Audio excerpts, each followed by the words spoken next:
Yo, what is going on, everyone? My name is Nick, or the Notorious Fantasy, and in today's video, we're going to be talking about my week number 10 quarterback start or sit decisions for fantasy football in 2021. Inside today's video, I'm going to be going in depth into every single matchup from Thursday Night Football all the way until Monday Night Football, and I'll be telling you guys whether I believe you should start or sit the quarterbacks in every single matchup. But before we can get into things, I would like to ask, if you are new to the channel and you do end up enjoying today's video, to please make sure to hit that subscribe button down below. Not only is it free, I put out content every single day to help you guys win your 2021 Fantasy Football Championship. And while you're down there, whether you are new to the channel or not, please make sure to leave a like on today's video to help boost this video up the algorithm so that more beautiful people like yourself can hear about my week number 10 quarterback start or sit decisions. I'd like to ask if you guys are on Twitter and would like to follow me on there to please do so at NotoriousFNTSY. The link to my Twitter is also down below in the video description. So without further ado, let's get into my week number 10 quarterback start or sit decisions. We begin with Thursday Night Football, the Baltimore Ravens at the Miami Dolphins. The Miami Dolphins quarterback situation is entirely up in the air, and right now, I honestly don't think we'll know who's going to be the starting quarterback up until 90 minutes before kickoff, when they have to release who's going to be playing or not. If Tua Tagovailoa is the starting quarterback, I don't really want to start him. Now, I would be definitely more confident playing Tua Tagovailoa over Jacoby Brissett if it was a gun to the head scenario, because Jacoby Brissett looked like complete and utter dog shit up against the Houston Texans defense. Imagine how he's going to look up against the Baltimore Ravens. Things aren't going to look pretty for Tua. I don't love this matchup. He's coming off of the injury. He's probably still banged up. His hand is probably still a little bit messed up, so I don't really want to be trusting him either if he does get the nod to play in this game for the Baltimore Ravens. You're obviously going to play Lamar Jackson. Lamar Jackson is a start every single week. While the Dolphins defense has looked a little bit better as of recently, if I'm being honest with you, this is probably going to be a non-contest. I expect the Baltimore Ravens to absolutely destroy the Miami Dolphins, so I think Lamar Jackson is a top-tier start on the week. Now we move to the Sunday slate of games, beginning with the Buffalo Bills at the New York Jumbo Jets. In this game, we're to be firing up Josh Allen. Now, last week, Josh Allen got the best of Josh Allen, and I'm not talking about Josh Allen, quarterback of the Buffalo Bills, making a bunch of mistakes. I'm talking about Jacksonville Jaguars, Josh Allen absolutely eviscerating Buffalo Bills quarterback Josh Allen. That was a bad game all around from the Buffalo Bills. How the fuck do you lose 6-9, very nice, to the Jacksonville Jaguars? You are the Buffalo Bills. You are one of the best teams in the AFC. You have one of the best defenses, if not the best defense in the National Football League. You have one of the best offenses with one of the best quarterbacks in the NFL, with a wide receiver core that is one of the best in the NFL, and somehow you lose to the Jacksonville Jaguars. Was that an overlooking game? Were they looking past the Jacksonville Jaguars? Maybe, but why would you look past the Jaguars to look at the Jets? It's the exact same shit. It's two bad teams that start with the letter J. Josh Allen should have no struggle in this game. They lost last week. I expect Josh Allen to take up his pent-up aggression, take all of that aggression out, and beat the fuck out of the New York Jumbo Jets defense. I expect Josh Allen to have a chef's kiss, magnifique performance up against the Jumbo Jets defense. It appears that Mr. Mike White, Magic Mike, is going to be the starting quarterback of the Jumbo Jets in this game. I love Mike White. Mike White has looked great, like Tony the Tiger says in those Frosted Flakes commercials, when he has been the quarterback of the team. Obviously got banged up early on in last game, and they brought in Josh Johnson, and Josh Johnson actually looked pretty solid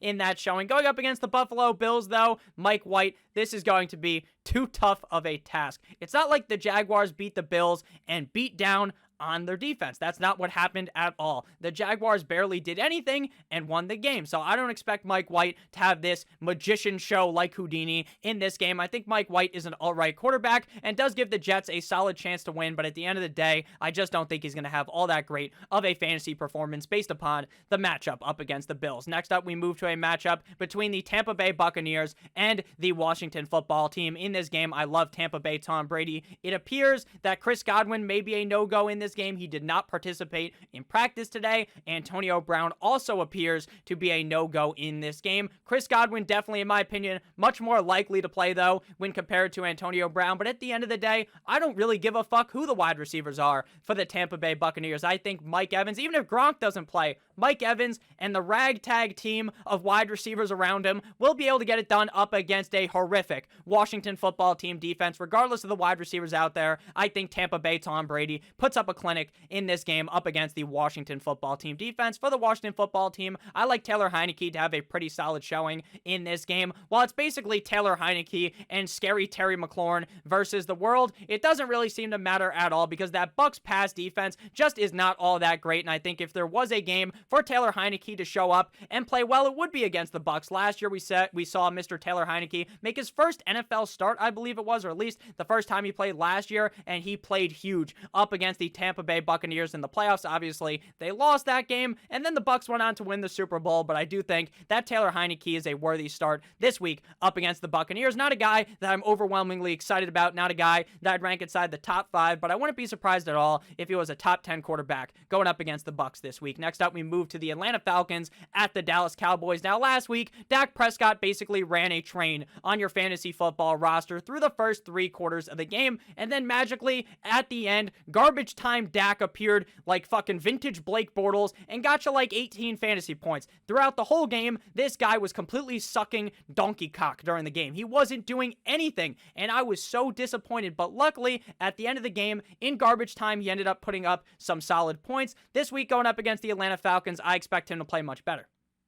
Now, there are reports that Dak is still a little bit banged up, and that does worry me, but then again, it is up against the Falcons, so I think Dak Prescott should be just fine on the week. Probably not a guy that I'm going to be very excited about, though, meaning I probably won't have him ranked inside the top 3 or anything this week, even though I love the matchup, based upon the fact that he is still on the injury report. For the Atlanta Falcons, I like Mr. Matty Ice Baby, dun dun dun dun dun dun dun, in this game. Now, obviously, at this point, they have a ragtag group of wide receivers, basically just because Calvin Ridley is not there. They've got Oladime Zacchaeus. They have Russell Gage. They have other options as well. And then they have Kyle Pitts and Cordero Patterson. Cordero Patterson is basically the second coming of fucking Julio Jones on this offense. So Matt Ryan will be just fine. I think Matt Ryan puts up a solid showing up against the Dallas Cowboys. The Cowboys defense just got butt fucked by the Denver Broncos. So it wouldn't be surprising at all if Matt Ryan has one of his top performances on the year in this game. Next up, we move to the New Orleans Saints at the Les Titans, the Tennessee Titans. The New Orleans Saints are not showing their cards at all on who's going to be the starting quarterback. Last week, I was banging the drums aggressively talking about Taysom Hill. Taysom Hill this, Taysom Hill that. The guy's not all that great of a quarterback, but at the end of the day, he rushes to make up for it. He's going to have a great game last week. I was talking him up. I got down on my knees and gave this guy a virtual gawk 9,000, talking about the upside that Taysom Hill has. And then Taysom Hill isn't the starting quarterback and Trevor Siemian is. But then we see Taysom Hill take a couple of snaps at the quarterback position in that game. But right now, Sean Payton is giving us nothing. He's not going to tell us if it's going to be Siemian or if it's going to be Taysom Hill. If it is Taysom Hill, then I'm going to start him, but I'm telling you, I have 0% confidence in Taysom Hill or Trevor Siemian in this matchup. The only reason why I would start Taysom Hill is because of the rushing upside that can mitigate him having a not-so-hot passing day, because the Titans' defense has looked legit. They have looked so good. Early on this season, the defense looked like just terrible. They were so bad. They got pulverized by the Arizona Cardinals in week 1, and then they started looking just a little bit better, and then recently they've caught fire. They looked really good last week up against the LA Rams, so this is a tough matchup for the Saints offense, and Alvin Kamara also on the injury report, which is quite worrisome for the New Orleans Saints. For the Titans, I like Ryan Tannehill. Without Derrick Henry, they don't seem to have as strong of a commitment to the running, which makes sense, obviously, right, because you go from having this guy that's probably going to win the MVP in Derrick Henry to going to Adrian Peterson, Jeremy McNichols, Donta Foreman. They're still going to run the ball, obviously. They're not just going to throw the ball the whole game, but I do think that Ryan Tannehill has a lot more upside now, given the fact that Derrick Henry is out. Next up, we move to the Jacksonville Jaguars at the Indianapolis Colts. It comes out that Carson Wentz is having a child next week, or this weekend, actually, on Sunday, potentially, so congratulations to Carson Wentz, but Carson Wentz said, fuck that shit, I'm not going to go see my child get born, I'm going to go play some football. Congratulations, Carson, on having your child, and you are probably going to have another child at the end of this game after you get done butt fucking. I guess you couldn't have a child from having that butt fucking, but at the end of the day, he is going to eviscerate the Jacksonville Jaguars. I love this matchup for Carson Wentz. Carson Wentz looked stout last week up against the Jets. I expect a smash matchup for Carson Wentz in this game. But Nick, didn't you watch the game last week? The Jaguars shut down the Buffalo Bills. Doesn't that mean they're going to shut down the Colts? To me, that was a flash in the pan game. I don't think the Jaguars defense is all that good, and I expect Carson Wentz to stomp on them. I love Carson Wentz in this game. Trevor Lawrence, touchdown Jesus himself. I don't really want anything to do with him in fantasy football. The Colts defense is solid, and Trevor Lawrence just hasn't looked all that impressive fantasy-wise on the season. I can see why he was the number 1 overall pick. He was great in Clemson. He shows some flashes of looking great, but he just doesn't really have everything there in Jacksonville to succeed. So this week up against the Colts defense, he's going to be riding the pine. Next up, we got the Detroit Lions at the Pittsburgh Steelers, and I feel absolutely atrocious. I feel sick, realistically, talking about why you want to start Big Ben Roethlisberger, because Big Ben doesn't look like Big Ben looked just a couple of years ago. Back when it was Antonio Brown, Martavius Bryant, as well as Le'Veon Bell. Back in the good old days of watching the NFL, that's when the Steelers were on top. Now, they're still a good team. I still expect them to destroy the Detroit Lions, but it is a little bit worrisome starting Big Ben because he hasn't put up all that great of a fantasy performance. Last week, I swear, that man ran probably 4 yards over the first down marker, and they didn't give him a first down at the end of the game.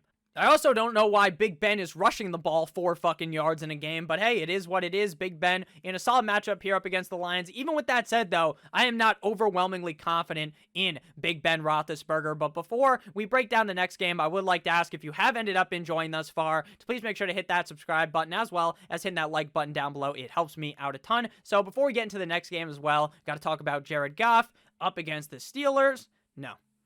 Justin Fields looked good up against the Steelers. I don't think Jared Goff has it in him. I love the Detroit Lions. I love Dan Campbell. I love the head coach. It's always fun to see the Detroit Lions, but at the end of the day, you can't put any eggs into the basket of Jared Goff. Next up, we got the Cleveland Browns at the New England Deflatriots. The Browns are on fire like a shit after you end up eating Taco Bell without Odell Beckham Jr. Speaking of shit, Odell Beckham Jr., very convenient, if you know what I'm saying. Odell Beckham Jr., just him being gone, just lights a spark under the ass of the Cleveland Browns, and they look great.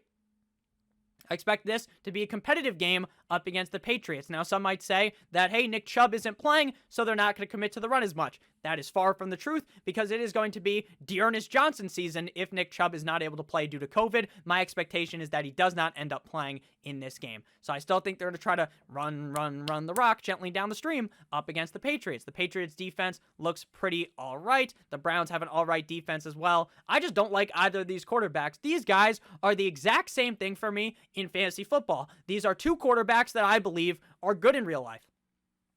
They're good NFL quarterbacks. They don't run the ball, so that hurts their fantasy value. They also are never going to pass for probably 350 yards and 4 touchdowns, right? Like some of those statue quarterbacks, like a guy like Matthew Stafford or Tom Brady can. So that really does limit their upside. So I think these guys are both great NFL, maybe not great NFL quarterbacks, but above average NFL quarterbacks, but they're just not great for fantasy football. And that's okay, because Taysom Hill, he's great in fantasy football. That guy's not a franchise quarterback, but I hope you guys understand what I'm saying with this. I just don't love this matchup for either quarterback, and I feel as though there's going to be a lot of running in this game, even if Damian Harris is banged up. Next up, we move to the Minnesota Vikings at the LA Chargers. The Vikings with an all-time choke job up against the Baltimore Ravens last week, but I still do like you like that Kirk Cousins, quarterback of the Minnesota Vikings. This game could be an electric one. This could be a high-scoring back-and-forth affair between two pretty solid offenses. The Minnesota Vikings had Justin Jefferson go for a very nice 69 yards and a touchdown in last week's game. Adam Thielen also scored a touchdown. I expect Kirk Cousins to light the Chargers defense up. I expect him to have a solid game, but on the other side of the ball, we have Justin Herbert, the pervert. I expect Justin Herbert to have a very solid game as well. Mike Williams has basically turned into fucking John Cena, because you can't see him. He doesn't do anything on the stat sheet, but maybe he has a return game, since I am unanimously off of Mike Williams. I fucking hate Mike Williams now. I made a joke on Twitter, if you guys have ever seen the meme, it's like, fuck blank, all my homies hate blank. It's fuck Mike Williams, all my homies hate Mike Williams. The guy has screwed us over so many weeks in a row, and that is why he's probably going to have a great game this week. Justin Herbert, the pervert, I love him here, up against the Vikings defense. Next up, we move to the Carolina Panthers at the Arizona Cardinals. It seems very unlikely, in my mind, that Kyler Murray is the starting quarterback on the week. Cliff Kingsbury said last week that we don't need Kyler to practice for him to play. he hasn't been practicing all week. But if that is the case and he doesn't practice all week, then he could still suit up in this game on Sunday up against the Panthers. So I'll leave it out there. If he does play, you're going to start him. If he doesn't play, then you're sitting down Colt McCoy. I expect the Cardinals offense to look fine in this game, but I do believe that it's going to be a lot of running with Mr. James Conner and Eno Benjamin for the Panthers. Mono Man Sam ended up getting hurt out, I believe, about 4 to 5 weeks. That's not good, but maybe it's great for the Panthers because Mono Man Sam has looked like complete and utter horseshit, and I believe that PJ Walker, the XFL legend himself, is not worthy of a start, but he is going to be a fun player to watch in this game up against a stout Cardinals defense. Next up, we got the Philadelphia Eagles at the Denver Broncos. I thought the Denver Broncos were just going to get marauded, get absolutely eviscerated by the Dallas Cowboys. They lose Von Miller. They basically give up and say, you know what, this season's over, right? We trade Von Miller. Everything's done. Let's fold, move on to next season. And then they light up the Dallas Cowboys, and that's great and all. So Teddy Bridgewater in this game up against the Eagles, I like him. I don't love him. Teddy Bridgewater is not a quarterback that I see being top 12 on the week, but he's also a very safe and a very sustainable quarterback game in and game out, especially with the positive matchup up against the Eagles defense. I think Teddy Bridgewater will be all right on the week, and that will make him a start for me. Jalen Hurts, what is annoying is that this team has committed to the run, and that doesn't mean that Jalen Hurts is running the ball. It means he's handing the rock to Boston Skies, handing the rock to, not Kenneth Gainwell, to Jordan Howard a lot, and that sucks for his fantasy football value. It's great for the team. The team is playing much better with them kind of committing to the run. Nick Sirianni finally figures everything out. He finally realized, hey, maybe let's run the fucking football and we can win a football game. It's astonishing that it finally clicks in his brain 8-9 weeks into the season. But at the end of the day, Jalen Hurts, I'm not completely scared away from him, but I am a little bit more nervous now without them kind of throwing the ball so much in the game. Going up against the Broncos might be a bit of a tough matchup, but I think he'll be fine in this game. Just again, not super excited about him on the week. Next up, we move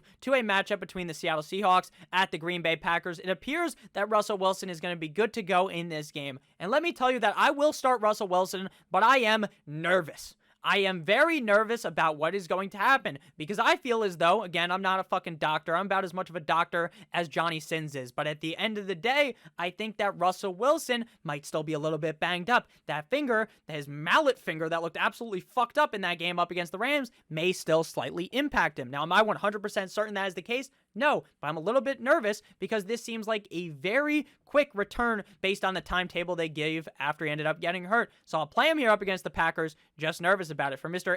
Ron Rodgers, Mr. Discount Double Check. In this game, it seems as though he's going to play. He didn't play last week because of COVID. Jordan Love was atrocious. I hope Aaron Rodgers plays because otherwise this game is going to be so boring. So let's hope Aaron Rodgers plays. If he does, you start him. If he doesn't play, then you sit Jordan Love, even up against a not-so-hot Seattle Seahawks defense. Next game, we got the Chiefs at the Las Vegas Raiders for Sunday Night Football. In this game, I like Patrick Mahomes as well as Derek Carr. Now, Patrick Mahomes used to be one of these quarterbacks that I kept getting on here, even after his slow performance that, oh man, things are going to change. Patrick Mahomes is going to get better. He's going to be fine. The team is going to correct, blah, blah, blah. And that was for the first couple of weeks of the season. And then more recently, I just kind of went to the point where it's like, I'm going to play Patrick Mahomes, but I don't expect him to do Patrick Mahomes things. I don't expect him to have a crazy fucking game where he drops 35 points and wins you your week. I don't expect that anymore. Now, is that wrong of me? Maybe, because I still think Patrick Mahomes has a lot of skill, but the Kansas City Chiefs offensive line sucks, and it just seems like not everything's clicking. Half the time this guy throws a pick, it bounces off a guy's hand, bounces off of someone else's hands, like they're playing fucking volleyball, and someone just intercepts the ball. It's hard to watch, honestly, at points, but I'm still starting him here up against the Raiders. I don't love this game, though. It could be lower scoring. Derek Carr has looked solid thus far this season. Even without Henry Ruggs, I think he's just fine. They bring in Deshaun Jackson. They still have Darren Waller. They still have Hunter Renfrow. They'll be just fine in this game going up against a not-so-hot Chiefs defense. This could be a high-scoring game. But I also feel as though this may be a snoozer, so I don't love either of these guys. You got to play Mahomes, though, and Derek Carr is an above-average streaming option on the week. Final game here, we got the LA Rams at the San Francisco 49ers. Now, a lot of people are going to try to do some mental gymnastics into playing Jimmy Guap, Jimmy G Spot, Jimmy Pornstar, Jimmy Garoppolo in this game because, oh man, going up against the LA Rams, this is going to be a really high-scoring game. Oh man, Jimmy Garoppolo is going to be slinging that fucking rock, baby. Oh yeah. And I don't honestly think that Like, I think that could happen, right? I like the receivers in this game. I just don't love Jimmy G. I really don't. I think when they get in the red zone, they might just look to pound the rock, and they're not going to look to throw the ball. Just Jimmy Garoppolo is just the definition of average, and up against the Rams defense that just got torched by the Titans. I don't really want to do it. For the Rams, though, Matthew Stafford, in typical Carson Wentz fashion, does like a fucking 360, like he's playing Call of Duty, throws the ball right at a defender. Right at him, interception. Didn't look all that great. Looked like vintage Matthew Stafford in some of those bad games for the Lions. But at the end of the day, you're still going to play him this week up against the 49ers. The 49ers just got skull-fucked by Colt McCoy and friends in Arizona. So a very admirable performance. So thank you guys all so much for watching. If you did end up enjoying, please make sure to hit that subscribe button down below, as well as hitting that like button. I appreciate it a ton. I love you guys all so much. I hope you have a great rest of your guys' day. And as always, goodbye.